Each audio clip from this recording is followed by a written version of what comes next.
खाफालाव थायोब्ला 100 राङावनो नोंथाङाबो लाक्जारि गारिफोरनि बिगोमा जानो हागोन।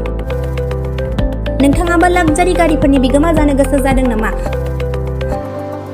जुदि गोसो जादों अब्ला थाबैनो 9395408423 एबा 7086300199 नैबे जानबुं नम्बराव फन हरनानै लादो गांसे लटारि। बेनि उनावनो खाफालाव थायोब्ला नोंथाङा जानो हागोन गंबा टाटा आल्ट्रा बासजों लोगोसे महिन्द्रा थार स्कर्पिय बायदिसिना बेसेन गोसा गारिफोरनि बिगोमा।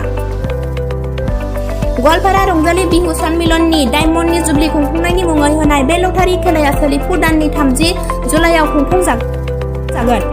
बेनिखायनो गोबाव खालामालासे थाबैनो 9395408423 एबा 7086300199 नैबे जानबुं नम्बराव फन हरनानै अनलाइननि गेजेरजों लादो बे लटारिखौ।